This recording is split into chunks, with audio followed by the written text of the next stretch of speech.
Наша с тобой история началась задолго до моего появления. Меня еще не было, а ты уже очень ждал меня. Наверное, ждал, так как не ждут больше ничего и никогда в целой жизни. И ты уже любил меня всем сердцем, прикладывая ухо к маминому животу. Я точно знаю, что когда я впервые что-то закричала этому миру, ты заплакала от счастья. Мама рассказывала мне, что ты стоял под окнами роддома и что-то кричал ей, захлебываясь переполнявшими тебя чувствами. Ты размахивал цветами, которые нельзя было передать в палату, и пел песни, которые она не слышала, потому что окно не открывалось. А ты, зная это, все равно продолжал кричать и петь. С детства я помню твои руки, державшие меня над кроваткой, или как ты подбрасывала меня, кричащую от страха и восторга, к самому небу. Я всегда знала, что ты поймаешь меня. Именно ты был самым терпеливым и внимательным из всех моих учителей. Именно ты научил любить и узнавать этот мир. Ты всегда знал, как обо мне заботиться. Ну как знал? Старался.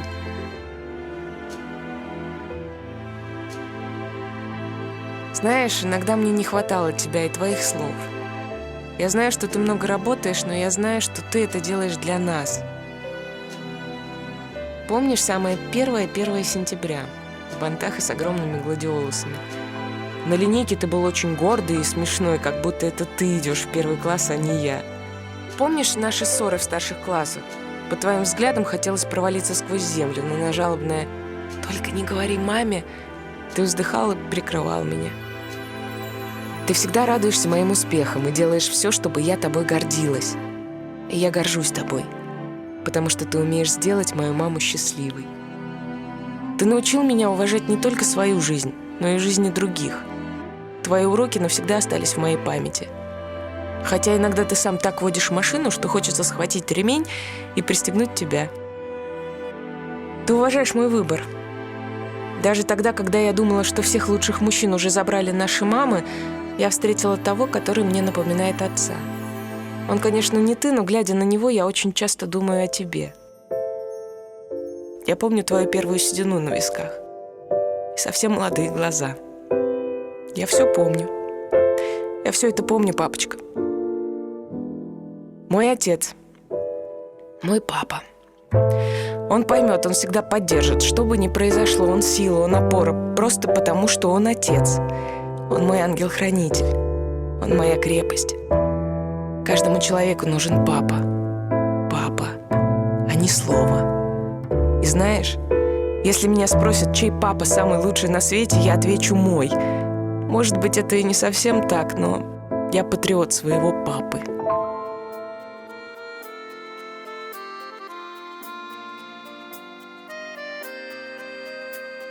Xayrli kech deb qabat sizga endashamiz biz studiyamizdan ham studiyadagi Shiratdagi qonaqlarni endi men sizga taqdim etarga hozir ham bizda qonaqda Tataristonning ot qozongan artisti minglagan tatar tomoshabchisining yaratgan jirchisi Rasim Nizamov ham aning o'g'li Ravil. Esanmisiz qonaqlar? Xayrli kech, esanmisiz? Менә Расим абый biz бүтән килгән кунакларга да инде балаларыгыз белән якыннан таныштырып китегез әле дип мөрәҗәгать итәбез. Сез дә Равил белән безне таныштырып үтегез әле. Benim buna kişi oğlum Ravil. Şimdi biz Qozon şəhərinin 149-cı liseyinin 2-ci sınıfında oxuyubuz. Bizə 8 yaş uzaqlamı ilə iyun ayında Allah birsə 9 yaş tola. Özünü tanıştırasınmı? Tanıştırdın mı deyim? Менә сезнең бит әле өлкән улыгыз да бар име, Расим абый? Бик вакыт шундый тизне үтә инде, ул именно балалар бик тиздән инде үзләренең тормышларын башлар. Бәлки өлкән улыгыз инде әйтәдер, менә үземә тиң булырдай кеше очраттым дип әйтәдер. Сезнеңчә менә тормыш итәрдәй хатын-кыз, идеал хатын-кыз нинди булырга тиеш?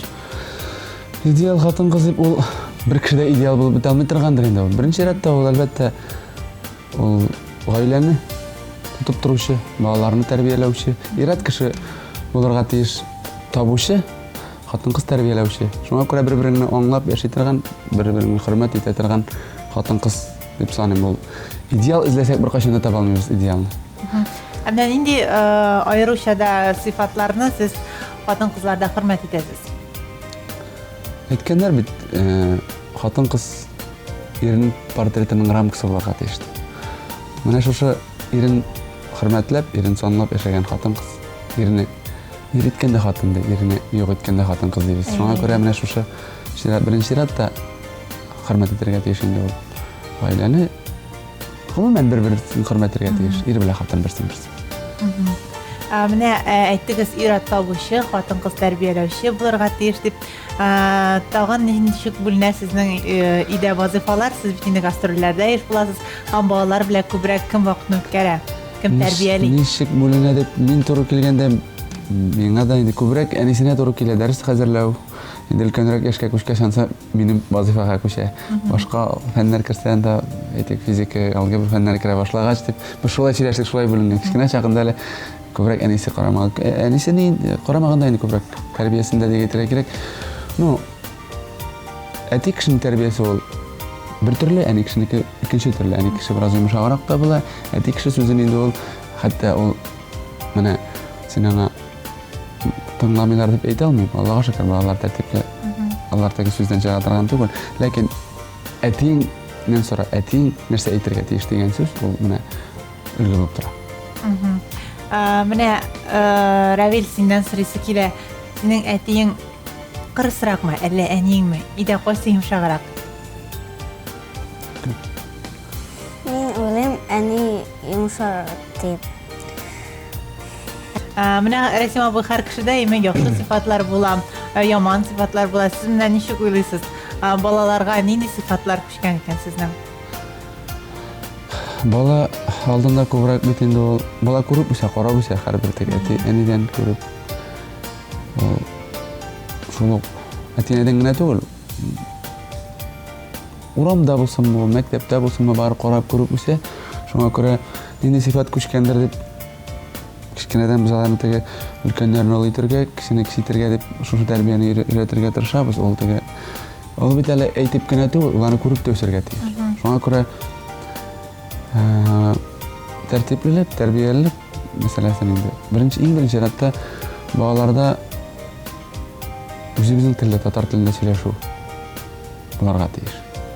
Ул менә без мәктәпкә сылтыйбыз, балалар бакчасына сылтыйбыз. Мәктәптә алай өйрәтмиләр, сөйләшмиләр, шуңа күрә балабыз сөйләшмәй. Ничек сөйләшсен, анда сөйләшә ул. Татар классына бирсәң дә, татар балалар бакчасына бирсәң дә, ул анда сөйләшә, кайтып син әгәр дә русча сөйләшәсең икән өйдә инде. Ул аны әлбәттә. Иң беренче чиратта үз телен белергә тиеш бала. Ул шул ук тәрбия мәсьәләсенә калганда да аннан әкрен башка телләрне өйрәнә ул. Иң беренче. Шуңа күрә безнең гаиләдә куелган татарча сөйләшү, татар телен беренче чиратта белү. Шулай булган һәрбер гаиләдә татар гаиләсенә булырга тиеш дип саныйм мин аны, чөнки без үзебезне менә шулай сакламасак, кычкырып йөреп кенә бит телебезне, милләтне сакларга кирәк дип менә шулмыйдыр анда. Менә сез дәрес хәзерләү темасына кагылып үттегез индеме? Менә сездә ике егет. Әйдәгез, әз генә Рәсим абый мәктәп программасын искә төшереп, мәктәп программасыннан сорауларга җавап биреп карыйкмы? Әйдәсәң. Әйдәгез. Онытылып бетмәгән булса инде мәктәп программасы. Беренче сорау. Әзерме? Әйдәгез. Нинди материкта кесәле хайваннар яши? Беләсеңме? Бәлки Равил беләдер. Австралиядә. Австралиядә, я. Дөньядагы иң зур кош. Иң зур кош. Тәвә кошы. Әйе. Кайсы планета Кояшка якынрак? Җаваплар: Венера, Марс, Юпитер. Венера булса кирәк. Әйе, Венера. Кирпе төннәре нишли?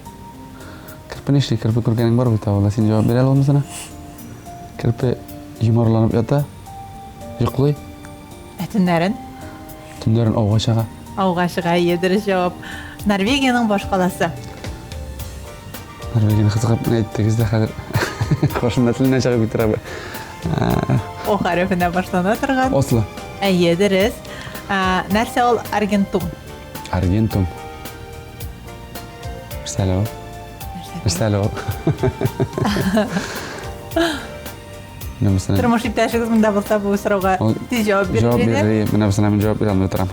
Чөнки бу Нәрсә ул? бу кыйммәтле металларның берсе. Аргентум, әйе. Алтын нидән? Алтын түгел инде ул. Мәшик Көмеш. көмеш. Әйе. Ул аргентум. Әйе. Химия. Шоң күрә Мин химия уйлап утырам.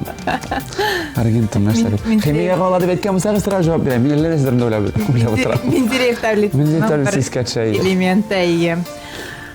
Гипотенузаны ничек санап чыгарырга мөмкин? Гипотенуза. Мәхә геометрия нактарга кирәк ачып яңадан. Катетлар сезгә Катетлар, бәлки гипотенуза, катет. Аны ике катетны ике катетны үзенә тапкырлап тапкырлап, бүләргә кирәк. Тамыр алырга кирәк. тапкырлап, кушарга кирәк. Тапкырлап кушаргамы? Әйе. Ике катетны Шуны беләм үзенә әле. тапкырлап, кушарга Моны кирәк. оныта башлаган китап ачып карасаң искәчә. Геометрияны күптән хәзерләгән, юк, малайны укып бетергән хәзер күптән. Мәктәпне кичкенәсенә геометриягә барып җитмәгән, шуңа күрә бераз онытыла башлаган. Шуңа күрә Киләсе сорауны кечкенәсе дә беләдер, һәм сез инде бу сорауга бер сүз җавап бирсез. 5-не 0-га тапкырласаң күпме килеп әйтәр чыга? алам. 5 нөлгә тапкырга ничә була? 0 0 дөрес. 5-не 0-га бүлгәч ничә була? бүлгәч Куллагаш та бүлгәч тә. 0 инде. Һәм 0-га бүләргә Ярамый. ярамый. Әйе. Бик зур рәхмәт Рәсим абый бүгенге студияда безнең сорауларыбызга җавап эзләгәнегез өчен. Һәм әйдәгез, безнең хәйрия марафонның шундый бәләкәй генә традициясе барлыкка килде. Без 34-34 кыска номерына БФ НАС белән башлап хәйрия өчен SMS җибәрәбез. Әлеге SMS-та үзегезнең күпме акча күчерергә әзер булуыгызны да язырга кирәк. Әлеге изгештә, хөрмәтле тамашачылар, сез дә катнаша аласыз. Телефоннарыгыздан 34-34 кыска номерына НАС сүзе белән башлап, күпме суммада акча җибәрергә теләвегезне язырга гына кирәк.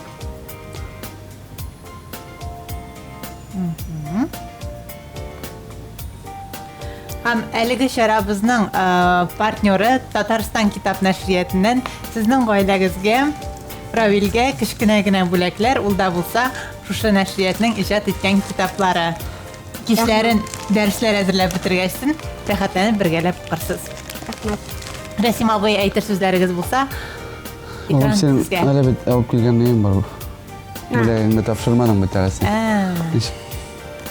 Без үзебездә машина яратабыз инде. Шуңа мин дә Балаларга менә бүләккә. балаларга бүләккә машина алып килдем. Кран бугай буймы? Ярар. Без бик рәхәтләнеп, зур рәхмәт сиңа, Равил. Рәхмәт Рәсим абый, без бик рәхәтләнеп әлеге бүләкне НАС хәйрия фондына тапшырырбыз. Рәсим абый, сезнең сүзләрегез булса? Әлбәттә бу бүген балаларны яклау һәм саклау көне. Балалар безнең инде һәрбер кешенең иң изге җимешләре дип әйтим. Менә шушы балаларыбыз исән-сау булсын. Алар һәрбер гаиләнең үскәч терәге булсын. Аларга исәнлек, иминлек телим һәм аларның берсенә дә ятимлек ачысы татырга язмасын дип теләсә килә һәрбер балага. Бик зур рәхмәт Рәсим абыйның әлеге теләкләренә миңа калса һәр әти-әни кушылган. Әйдәгез әлеге мизгелләрдә киләсе кунакларны көткән арада без Карлсон мультфильмын карап алыйк.